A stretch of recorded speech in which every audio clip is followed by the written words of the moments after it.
Hi everyone, my name is Nadi Bhatnagar and welcome you all in this. तो आज के video में हम क्या सीखेंगे, देखो आज हम करने वाले हैं क्लास 6 की प्रेमचंद जी द्वारा रचित कहानी शांति। तो चलो पढ़ते हैं अपनी कहानी शांति। मेरे परिवार में स्त्रियां जनान खाने से बाहर नहीं जाती थी। अब जनान खाना क्या होता है, देखो जनान खाना होता है स्त्रियों के रहने का स्थान, है ना। पहले ऐसे ही होता था, लेडीज़ का जो है जगह थोड़ी अलग हुआ करती थी। सभी बाहर के चकाचौंध से बिल्कुल अनजान रहा करती थी। जब मैं ससुराल आई तो बिल्कुल फूहड़ थी। मतलब जो जिन्होंने कहानी जिनके बारे में है उन्हीं के लिए कहा जा रहा है कि वो बिल्कुल कैसी थी, फूहड़ थी, यानी कि गंवार थी, कुछ ज़्यादा जानती नहीं थी। मुझे किसी से बातचीत करने में संकोच का अनुभव होता था। संकोच होना यानी कि शर्माना। तो बहुत ही ना हेजिटेट करती थी, शर्माती थी। मैं स्त्रियों तक से घूंघट के बिना बात नहीं कर सकती थी। मतलब वो इतनी ज़्यादा कह सकते हैं कि भाई पुराने विचारों की थी कि जब वो लेडीज़ से बातें करती थी तो भी वो घूंघट करा करती थी। मैं कुछ हिंदी पढ़ी हुई थी, फुर्सत मिलने पर रामायण पढ़ती थी। सास ससुर को देवता मानती और उनसे बुरी तरह डरती थी। भाई पहले में ऐसे ही होता था, सास ससुर को तो बहुत ज़्यादा ही माना जाता था। कभी भी उनके आगे, आज तो फिर भी लोग इतना बोल लेते हैं, पहले तो सास ससुर के आगे लड़कियां जो हैं वो बिल्कुल ज़ोर से बोलती तक भी नहीं थी। तो उनके बारे में ऐसे ही बताया गया है कि भाई सास ससुर को वो क्या मानती थी, भाई देवता मानती थी, उनसे बुरी तरह डरती थी। ज़रा सी भी चूक होते ही पत्ते की तरह काँपती थी। मेरे बाबूजी यानी कि पतिदेव को मेरा यह फूहड़पन जो है वो पसंद ना आता। मतलब उनके जो हस्बैंड थे ना, उनको चाहिए थी कोई मॉडर्न बीवी, और ये कैसी थी, बिल्कुल गंवार थी। तो उनको बिल्कुल अच्छा नहीं लगता था उनके पति को। उन्होंने शिक्षा की ऊंची से ऊंची डिग्रियां प्राप्त की हुई थी। स्त्रियों की शिक्षा एवं रहन सहन के विषय में भी वे कुछ अधिक उदार थे। मतलब वो ये मानते थे कि भाई स्त्रियाँ जो हैं वो उनका रहन सहन ऐसे इतना घूंघट में नहीं होना चाहिए, पढ़ी लिखी होनी चाहिए। वे मुझसे बहुत ही प्रेम करते थे, किंतु मेरे रूढ़िवादी विचार उन्हें बहुत कष्ट देते थे। मतलब प्यार तो बहुत करते थे इनके हस्बैंड इनसे, लेकिन इनके जो पुराने विचार थे, रूढ़िवादी विचार थे ना, जैसे भी बहुत घूंघट करना और इस तरह से रहना, ठीक है, वो उन्हें पसंद नहीं थे। वे रात को कमरे में आकर नींद न आने तक कोई न कोई अंग्रेज़ी पुस्तक पढ़ते रहते थे। यदि मैं कुछ पूछ बैठती कि क्या पढ़ते हो तो वे करुण स्वर में कहते, यह ऑस्कर वाइल्ड की सर्वश्रेष्ठ रचना है। मैं अपनी अयोग्यता पर स्वयं को लज्जित, यानी कि मुझे बहुत शर्म आती थी, लज्जित महसूस करके गलनी अनुभव करती और सोचती कि मैं इन सहृदय विद्वान व्यक्ति के सर्वथा अयोग्य हूँ। मतलब इन्हें ऐसा लगने लगता था कि हस्बैंड देखो इतने इंग्लिश बुक पढ़ रहे हैं, वो भी ऑस्कर वाइल्ड जैसी किताबें, और मैं तो बिल्कुल बस मुझे हिंदी आती है, मेरे विचार बहुत पुराने हैं। मतलब मैं शायद उनको ऐसा लगता था कि इनके लायक ही नहीं हूँ, सर्वथा मतलब पूरी तरह से अयोग्य हूँ, इनके लायक बिल्कुल भी नहीं हूँ। एक दिन संध्या यानी कि शाम के समय में रामायण पढ़ रही थी। अचानक बाबूजी को आते देखकर मैंने रामायण पढ़ना बंद कर दिया, किंतु उन्होंने पुस्तक देख ली। बाबूजी के द्वारा पूछे जाने पर मैंने स्वीकार कर लिया कि मैं रामायण पढ़ रही थी। बाबूजी, देखो बाबूजी किसको कह रही हैं, वो आई थिंक अपने हस्बैंड को कह रही हैं।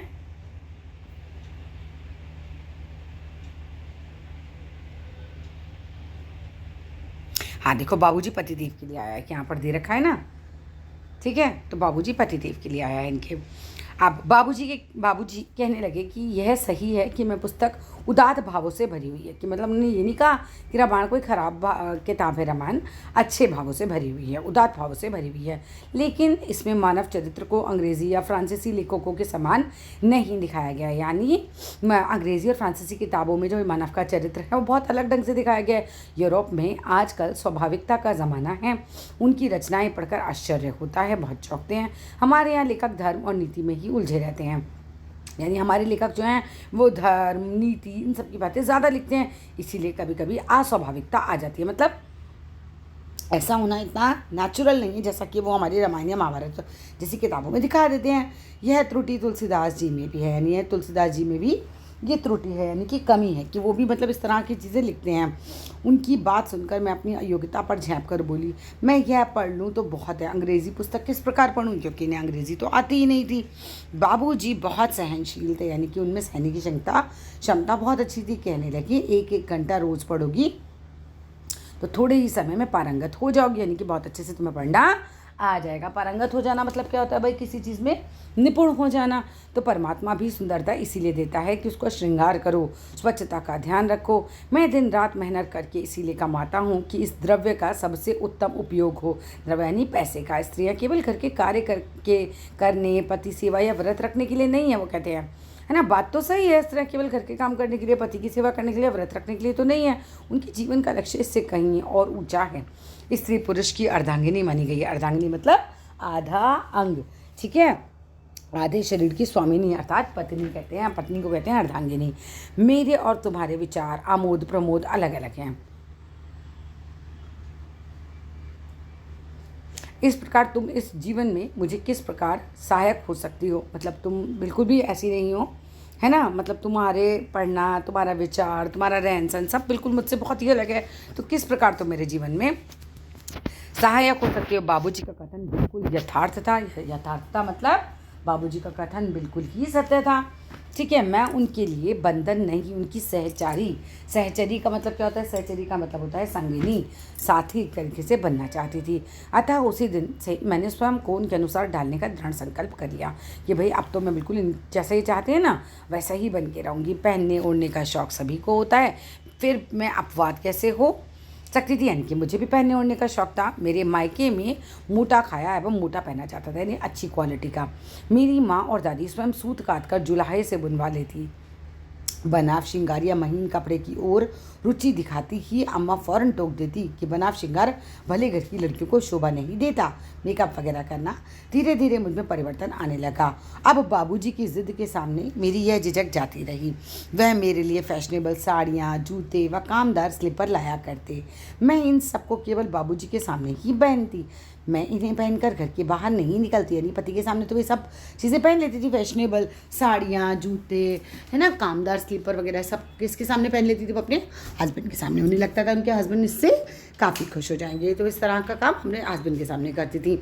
मैं इन्हें पहनकर घर से बाहर नहीं निकलती, क्योंकि थी तो वो पुराने विचारों की, तो अभी इतना तो नहीं खुल पाई थी कि बाहर निकल पाती। स्त्री अपने पति की प्रसन्नता के लिए क्या नहीं करती।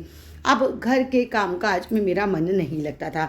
विदेशी पुस्तकों से मुझे प्रेम होने लगा था। मुझ में आत्मा अभिमान बढ़ने लगा था ना। आत्मा अभिमान होता है मतलब बहुत ज़्यादा ही, मतलब अपने ऊपर थोड़ा सा गर्व ज़्यादा करने लगी थी। मैं सोचती थी कि मेरे पति सैकड़ों कमाते हैं तो मैं घर की मैरी बनकर क्यों ना हूँ। स्टोरी में कैसे दिखाया है शुरू में कि बिल्कुल कैसे रहती थी, बिल्कुल घूंघट में रहती थी, बहुत सास ससुर को देवता मानती थी, कुछ जवाब नहीं देती, घर का काम करती थी। लेकिन अब देखो कैसे विचार इनके होने लगे कि इनका आत्माभिमान बढ़ने लगा। ये सोचने लगी कि मेरे पति तो सैकड़ों कमाते हैं तो मैं घर की मेहरी बनकर क्यों ना हूँ। एक दिन अम्मा ने मुझे जलपान के लिए, यानी कि ऐसे ही नाश्ते के लिए दालमोठ बनाने के लिए कहा, किंतु मैं अनसुना कर गई कि मतलब मैंने जैसे सुना ही ना हो। थोड़ी ही देर बाद अम्मा ने गुस्से में भरकर पूछा, मैंने दालमोठ बनाने के लिए कहा था, बनाई। मैंने भी रुष्ट होकर, यानी कि गुस्सा होकर उत्तर दिया, अभी फुर्सत नहीं मिली। यह सुनकर अम्मा और अधिक नाराज़ होकर बोली, दिन भर पड़े रहना ही काम है, किस घमंड में हो। तुम्हारा पति पहले मेरा बेटा है, वह लाख कमाए, मैं उसकी माँ हूँ। इस घर में राज मेरा ही रहेगा। उसे पालने पोसने तुम नहीं आई थी। बाबूजी उस समय ऊपर बैठे पढ़ रहे थे। ये सभी बातें उन्होंने सुनी।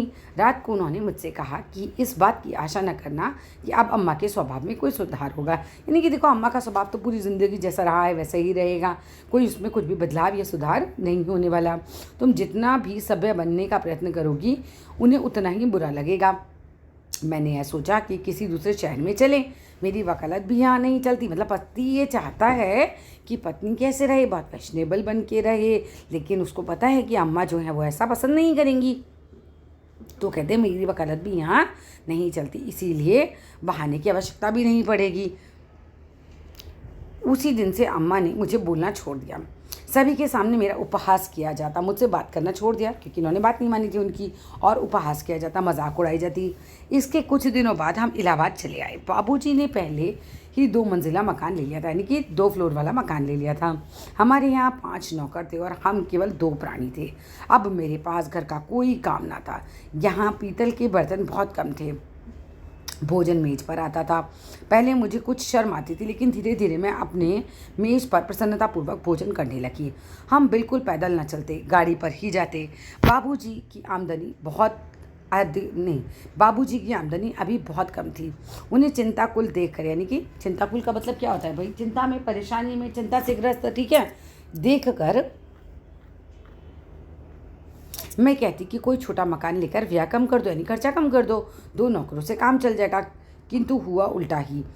एक ईसाई लेडी मुझे पढ़ाने और गाना सिखाने आने लगी। धीरे धीरे मैं इस नई सभ्यता के रंग में रंगती गई। क्लब जाना शुरू कर दिया। अब मुझे बाबूजी की सेवा सत्कार से अधिक अपने बनाव श्रृंगार की धुन रहती, यानी मैं अपने आप में ही बनठनती रहती, अपना मेकअप करती, ये सब करती थी। अब वो पति वाली सेवा वाला भाव उनमें कम होता जा रहा था। क्लब का समय होते ही मैं तैयार होने लगती। मैं अपने वश में ना थी। 2 वर्ष और बीत गए, 2 साल बीत गए। बाबूजी के चरित्र में विचित्र परिवर्तन होने लगे, यानी कि बाबूजी भी जो है अब काफ़ी बदलने लगे। वे अब कम बोलते और उदास एवं चिंतित रहते। अभी 1 मास पहले ही क्लब अवश्य जाते, पर अब उन्होंने क्लब जाना भी बंद कर दिया और अधिकतर समय घर पर आराम कुर्सी पर लेटे हुए पुस्तकें और समाचार पत्र पढ़ने में व्यतीत करते। एक दिन उन्हें बहुत ज़ोर का बुखार आया। दिन भर बेहोश पड़े रहे। मेरा जी एक उपन्यास में लगा हुआ था, यानी कि मैं एक उपन्यास पढ़ रही थी। मैं उनके पास जाती और पल भर में लौट आती। टेनिस का समय हुआ तो मैं दुविधा में पड़ गई। फिर सोचा मेरे यहाँ रहने से कुछ अच्छे तो हो नहीं जाएंगे। यानी देखो, एक पत्नी जो शुरू में कैसी दिखाई गई है कि बिल्कुल पति की सेवा उन्हें बहुत पसंद थी, है ना, सास ससुर की सेवा बहुत पसंद थी। पाश्चात्य सभ्यता में कितनी बदल गई हैं आज वो, ठीक है। और एक ठंडी आह भरकर कोर्ट में जा पहुँची और खेलने लगी। आज से 3 वर्ष पहले बाबूजी को इसी प्रकार बुखार आ गया था। मैं रात भर व्याकुल थी। अंतर दिखाया है कि पहले कैसी थी और अब कैसी हो गई। और जी यही चाहता रहा कि इनके बदले मुझे बुखार आ जाए, पर अब हृदय स्नेह शून्य हो गया था, यानी कि अब हस्बैंड के लिए उतना प्यार इनके दिल में नहीं था। मैं सदैव की भांति रात को 2 बजे घर पहुंची। मैं अब अंग्रेजी उपन्यासों को समझने लगी थी। बाबूजी का जी दूसरे दिन भी ना संभला। मैं क्लब ना गई। तीसरे दिन मिसेस दास ने एक नर्स भेजकर बाबूजी की सेवा का भी भार उस पर डाल दिया। 2 दिन क्लब न जाने पर मैं बेचैन हो उठी। मतलब इतनी आदी हो गई थी अब वो क्लब जाने की। एक दिन तीसरे पहर में एक अंग्रेजी उपन्यास पढ़ रही थी। अचानक मेरे मन में विचार उठा कि बाबूजी का बुखार असाध्य हो जाए तो, मतलब अगर वो ठीक ही ना हो तो, ठीक है, परंतु इस विचार ने मुझे लेश मात्र भी दुख ना हुआ। मतलब सोचो कि अगर वो लाइलाज बीमारी हो जाए उन्हें कोई, तो भी उनको ज़्यादा फर्क नहीं पड़ रहा था। पहले वो अपने पति से कितना प्यार करती थी। मैं इन्हीं विचारों में मग्न थी कि नर्स ने आकर कहा, आपको साहब याद करते हैं? यह मेरे क्लब जाने का समय था। मुझे उनका बुखार अखर गया कि यार क्या है, इनको क्यों बुखार हो रहा है, अभी तो मेरा क्लब जाने का टाइम है। पर क्या करती, उनके पास गई। 1 मास की बीमारी में अत्यंत दुर्बल हो गए थे। वे आंखें नीची करके अत्यंत करुण भाव से बोले, मैं यहाँ कभी अच्छा नहीं हो सकता, मुझे अम्मा के पास पहुँचा दो। मैं इस ज़िंदगी से तंग आ गया हूँ। यह शहरी जीवन मरुभूमि मात्र है। यदि तुम मुझे नहीं पहुँचा सकती तो अम्मा को एक पत्र लिखवा दो, वे अवश्य यहाँ आ जाएंगी। मैं समझी यह बुखार की बकबक है। फिर बाबूजी अत्यंत विनीत भाव से बोले, श्यामा, मैं तुमसे कुछ कहना चाहता हूँ। मुझे इस जीवन से घृणा हो गई है और यही मेरी बीमारी का मुख्य कारण है। मुझे शारीरिक नहीं मानसिक बीमारी है। मैं तुम्हें वही पहले की सी सालज्ज सिर नीचा करके चलने वाली पति श्रद्धा से परिपूर्ण स्त्री देखना चाहता हूँ। तुमने सदैव मेरी आज्ञा का पालन किया है। मेरे हृदय पर वज्रपात सा हो गया, यानी कि अब जो थे इनकी पत्नी को बहुत ज़्यादा मतलब लगा कि यार मैंने क्या किया, मैं इतना कैसे ख़राब हो गई, है ना। लज्जा पुनर्जीवित हो उठी।